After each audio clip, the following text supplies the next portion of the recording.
ಆತ್ಮೀಯ ಬಂಧುಗಳೇ, ಶ್ರೀಮದ್ ಭಗವದ್ಗೀತೆ ತತ್ವ ವಿವೇಚನಿ ಟೀಕಾ ಅಧ್ಯಾಯ 4 ಜ್ಞಾನ ಕರ್ಮ ಸನ್ಯಾಸ ಯೋಗ. ಇದರಿಂದ 9ನೇ ಶ್ಲೋಕವನ್ನ ತಿಳ್ಕೊಳ್ತಾ ಇದ್ವಿ. ಓದ ಭಾಗದಲ್ಲಿ ನಾವು ಕೆಲವೊಂದು ವಿಚಾರಗಳನ್ನ ತಿಳ್ಕೊಂಡ್ವಿ. ಒಂದ್ಸರಿ ಅದನ್ನ ರಿವೈಸ್ ಮಾಡ್ಕೊಂಡ್ಬಿಡೋಣ. ಏನೇನ್ ತಿಳ್ಕೊಂಡ್ವಿ ಅಂತಂದ್ಬಿಟ್ಟು, ಭಗವಂತನ ಜನ್ಮ ದಿವ್ಯವಾಗಿದೆ, ಮತ್ತೆ ಭಗವಂತನ ಕರ್ಮ ಕೂಡ ದಿವ್ಯವಾಗಿರುವಂಥದ್ದು. ಇದನ್ನ ತತ್ವತಃ ತಿಳ್ಕೊಳ್ಳೋದು ಅಂತಂದ್ರೆ ಏನು ಅನ್ನೋದ್ರ ಬಗ್ಗೆ ತಿಳ್ಕೊಂಡ್ವಿ. ತತ್ವತಃ ತಿಳ್ಕೊಳ್ಳೋದು ಅಂತಂದ್ರೆ ಆ ವಿಷಯ ಅಂದ್ರೆ ಭಗವಂತನ ಜನ್ಮ ಆಗಿರ್ಬೋದು, ಕರ್ಮವಾಗಿರ್ಬೋದು, ದಿವ್ಯವಾಗಿರುವಂಥದ್ದು. ಅವನು ತನ್ನ ಸ್ವಂತ ಸುಖಕ್ಕೋಸ್ಕರ ಅಲ್ಲ, ಜನಗಳ ಜೀವಿಗಳ ಉದ್ಧಾರಕ್ಕೋಸ್ಕರ ಬರ್ತಾನೆ. ಅವರ ಕಷ್ಟವನ್ನ ದೂರ ಮಾಡೋದಕ್ಕೆ ಬರ್ತಾನೆ. ಭಕ್ತರನ್ನ ರಕ್ಷಿಸೋದಕ್ಕೆ, ಶಿಷ್ಟರನ್ನ ಶಿಕ್ಷಿಸೋದಕ್ಕೆ, ಮತ್ತೆ ಧರ್ಮವನ್ನ ಸ್ಥಾಪನೆ ಮಾಡೋದಕ್ಕೆ, ಅಂದ್ರೆ ಹೀಗೆ ಕಲ್ಯಾಣ ಕಾರ್ಯಗಳನ್ನ ಮಾಡೋದಕ್ಕೋಸ್ಕರ ಬರ್ತಾನೆ. ಅವನಿಗೆ ಆ ಕರ್ಮಗಳಲ್ಲಿ ಯಾವುದೇ ಆಸಕ್ತಿ ಇರೋದಿಲ್ಲ, ಯಾವುದೇ ಅಟ್ಯಾಚ್ಮೆಂಟ್ ಇರೋದಿಲ್ಲ, ಯಾವುದೇ ಆಸೆಗಳಿರೋದಿಲ್ಲ. ಆ ರೀತಿ ಅವನು ಅಕರ್ತೃತ್ವ ಅಂದ್ರೆ ಕರ್ತೃತ್ವದ ಭಾವನೆನೇ ಇಲ್ಲದೆ ಅವನು ಕೆಲಸಗಳನ್ನ ಮಾಡ್ತಿರ್ತಾನೆ. ಮತ್ತು ಅದರ ಫಲಗಳಲ್ಲೂ ಕೂಡ ಅವನಿಗೆ ಆಸಕ್ತಿ ಇರೋದಿಲ್ಲ. ಈ ಎಲ್ಲಾ ಕಾರಣದಿಂದ ಭಗವಂತ ಅಕರ್ತನಾಗ್ತಾನೆ ಅನ್ನೋದನ್ನ ತಿಳ್ಕೊಂಡ್ವಿ. ಅಂದ್ರೆ ಇದನ್ನ ತತ್ವತಃ ತಿಳ್ಕೊಳ್ಳೋದು. ಅವನ ಜನ್ಮ ಕೂಡ ಒಂದು ವಿಶೇಷವಾಗಿ ಬೇರೆಯವರಿಗೆ ಒಳಿತನ್ನ ಮಾಡೋದಕ್ಕೋಸ್ಕರನೇ ಆಗಿರುತ್ತೆ.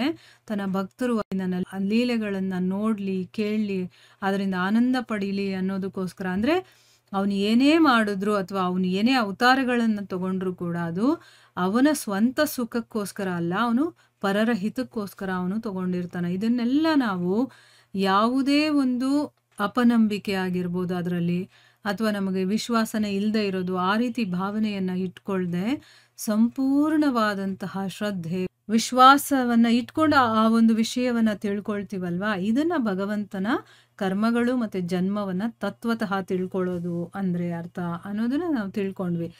ಆಮೇಲೆ ಯಾವುದಾದ್ರೂ ಒಂದನ್ನು ತಿಳ್ಕೊಂಡ್ರು ನಮಗ್ ಸಾಕು, ಒಂದನ್ನು ತಿಳ್ಕೊಂಡ್ರು ನಮಗೆ ಭಗವಂತನ ಪ್ರಾಪ್ತಿ ಆಗುತ್ತೆ ಅಂದ್ಮೇಲೆ ಎರಡನ್ನೂ ತಿಳ್ಕೊಳ್ಳೋದ್ರಿಂದ ನಮಗೆ ಖಂಡಿತವಾಗ್ಲೂ ಹಾಗೇ ಆಗುತ್ತೆ ಅನ್ನೋದನ್ನು ಕೂಡ ತಿಳ್ಕೊಂಡ್ವಿ.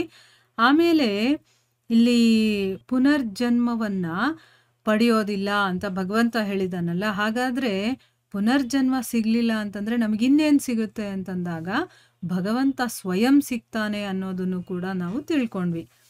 ಈಗ ಪ್ರಶ್ನೆ ಏನು ಅಂತಂದ್ರೆ, ಇಲ್ಲಿ ಭಗವಂತನ ಜನ್ಮ ಕರ್ಮಗಳ ದಿವ್ಯತೆಯನ್ನ ತಿಳ್ಕೊಂಡವರಿಗೆ ಶರೀರದ ತ್ಯಾಗದ ನಂತರ, ಅಂದ್ರೆ ಶರೀರವನ್ನ ಬಿಟ್ಟ ಮೇಲೆ ಭಗವಂತನ ಪ್ರಾಪ್ತಿಯಾಗತ್ತೆ ಅಂತ ಹೇಳಿದಾರಲ್ಲ, ಹಾಗಾದ್ರೆ ಅವ್ರಿಗೆ ಇದೇ ಜನ್ಮದಲ್ಲಿ ಭಗವಂತ ಸಿಗೋದಿಲ್ವಾ ಅಂತ ಇಲ್ಲಿ ಪ್ರಶ್ನೆ ಬರುತ್ತೆ.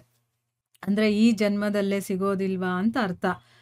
ಈಗ ಇವ್ರಿಗೆ ಶರೀರ ಬಿಟ್ಟ ಮೇಲೆ ಅವರು ಮತ್ತೆ ಮತ್ತೆ ಹುಟ್ಟಬೇಕಾಗಿಲ್ಲ, ಅವರು ನನ್ನನ್ನೇ ಪಡ್ಕೊಳ್ತಾರೆ, ಅಂದ್ರೆ ಭಗವಂತನ ಪ್ರಾಪ್ತಿ ಆಗುತ್ತೆ ಅಂತ ಹೇಳಿದಾರಲ್ಲ, ಹಾಗಾದ್ರೆ ಈಗಿನ ಒಂದು ಜನ್ಮದಲ್ಲೇ ಅವ್ರಿಗೆ ಸಿಗೋದಿಲ್ವಾ ಅಂತ ಪ್ರಶ್ನೆ.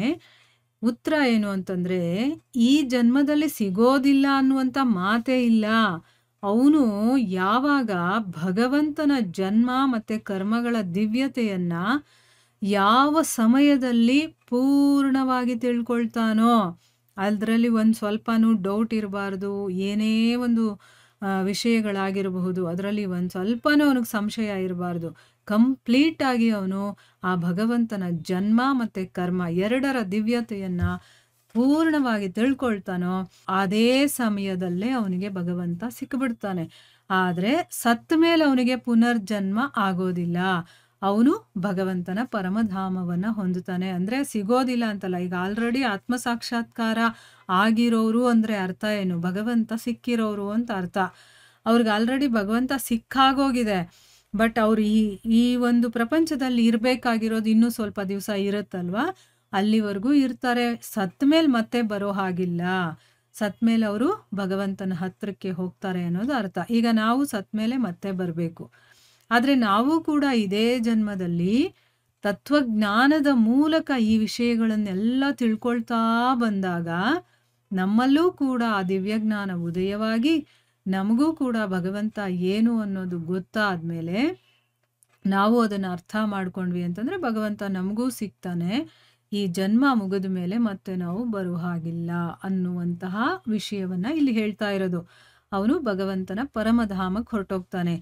ಈ ಒಂದು ವಿಶೇಷವಾದಂತಹ ಭಾವವನ್ನು ತೋರಿಸೋದಕ್ಕೋಸ್ಕರ, ಅಂದ್ರೆ ಈ ವಿಚಾರವನ್ನ ಹೇಳೋದಕ್ಕೋಸ್ಕರ ಅವನು ಶರೀರ ತ್ಯಾಗದ ನಂತರ ನನ್ನನ್ನೇ ಪಡಿತಾನೆ ಅನ್ನುವಂಥ ಮಾತನ್ನ ಇಲ್ಲಿ ಹೇಳಿರೋದು. ಅಂದ್ರೆ ಈ ಜನ್ಮದಲ್ಲಿ ಅವನಿಗೆ ಸಿಗಲ್ಲ, ಈ ಜನ್ಮ ಆದ್ಮೇಲೆ ನಾನು ಸಿಗ್ತೀನಿ ಅಂತ ಅಲ್ಲ ಹೇಳ್ತಾ ಇರೋದು. ಆಲ್ರೆಡಿ ಅವರಿಗೆ ಸಿಕ್ಬಿಟ್ಟಿರ್ತಾನೆ ಆ ಭಗವಂತ. ಆದ್ರೆ ಸತ್ ಮೇಲೆ ಮತ್ತೆ ಇಲ್ಲಿಗೆ ಬರ್ಬೇಕಾಗಿಲ್ಲ, ಇದೇ ಜನ್ಮ ಕೊನೆ ಜನ್ಮ ಆಗುತ್ತೆ ಅವ್ರಿಗೆ ಅನ್ನೋದನ್ನ ಹೇಳೋದು. ಜನನ ಮರಣಗಳ ಪುನರಾವರ್ತನೆ ಅನ್ನುವಂಥ ಈ ಚಕ್ರದಲ್ಲಿ ಅವನು ಮತ್ತೆ ಮತ್ತೆ ಬರಬೇಕಾಗಿಲ್ಲ ಅನ್ನೋದು ಇದರ ಅರ್ಥ.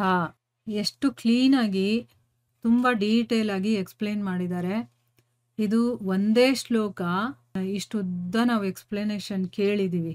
ಇದನ್ನು ಚೆನ್ನಾಗಿ ಅರ್ಥ ಮಾಡ್ಕೋಬೇಕು. ಯಾಕಂದರೆ ಭಗವಂತನ ದಿವ್ಯತೆ ಅನ್ನೋದು ಏನು ಅನ್ನೋದನ್ನ ತಿಳ್ಕೊಬೇಕಲ್ವ ನಾವು.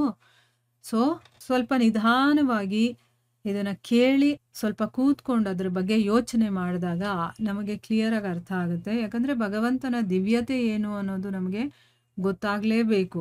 ಈಗ ನೋಡಿ, ಭಗವದ್ಗೀತೆಯನ್ನು ಓದ್ತಾ ಅದನ್ನು ತಿಳ್ಕೊಳ್ತಾ ಭಾಗವತವನ್ನು ನಾವು ಅರ್ಥ ಮಾಡ್ಕೊಳ್ಳೋದಕ್ಕೆ ತುಂಬ ಈಸಿ ಆಗುತ್ತೆ. ಯಾಕಂದರೆ ಭಾಗವತ ಇದರ ನೆಕ್ಸ್ಟ್ ಗ್ರಂಥ ಆಗಿರೋದ್ರಿಂದ ಭಗವದ್ಗೀತೆ ಚೆನ್ನಾಗಿ ಅರ್ಥ ಆದರೆ ಭಾಗವತ ಇನ್ನೂ ಚೆನ್ನಾಗಿ ಅರ್ಥ ಆಗುತ್ತೆ. ಭಗವಂತನ ದಿವ್ಯತೆ ಏನು ಅಂತಲೇ ಗೊತ್ತಾಗಲಿಲ್ಲ, ನಾವು ಯಾರು ಅನ್ನೋದೇ ಗೊತ್ತಾಗಲಿಲ್ಲ ಅಂತಂದಮೇಲೆ ನಾವು ಭಾಗವತವನ್ನು ಅರ್ಥ ಮಾಡ್ಕೊಳ್ಳೋದಕ್ಕೆ ಕಷ್ಟ ಆಗುತ್ತೆ. ಏನಂದರೆ ಸುಮ್ಮನೆ ಏನೋ ಒಂದು ಕತೆ ಕೇಳ್ಕೊಂಡಂಗೆ ಹೋಗ್ಬಿಡ್ತೀವಿ. ಆದರೆ ಅದರಲ್ಲಿರುವ ತತ್ವಗಳು ನಮಗೆ ಕರೆಕ್ಟಾಗಿ ಅರ್ಥ ಆಗಬೇಕು ಅಂದರೆ ಭಗವದ್ಗೀತೆ ಅನ್ನೋದನ್ನು ನಾವು ಚೆನ್ನಾಗಿ ಅರ್ಥ ಮಾಡ್ಕೋಬೇಕು. ಅದಕ್ಕೋಸ್ಕರ ಭಗವದ್ಗೀತೆಗೆ ತುಂಬ ಇಂಪಾರ್ಟೆನ್ಸ್ ಕೊಟ್ಟು ಸ್ವಲ್ಪ ಶ್ರದ್ಧೆ ವಿಶ್ವಾಸವನ್ನು ಇಟ್ಕೊಂಡು ಅದನ್ನು ಅರ್ಥ ಮಾಡ್ಕೊಳ್ಳೋ ಪ್ರಯತ್ನವನ್ನು ನಾವು ಮಾಡೋಣ ಅಂತ ಹೇಳ್ತಾ ಇಲ್ಲಿಗೆ ನಾವು ನಿಲ್ಲಿಸೋಣ. ಹರೇ ಕೃಷ್ಣ.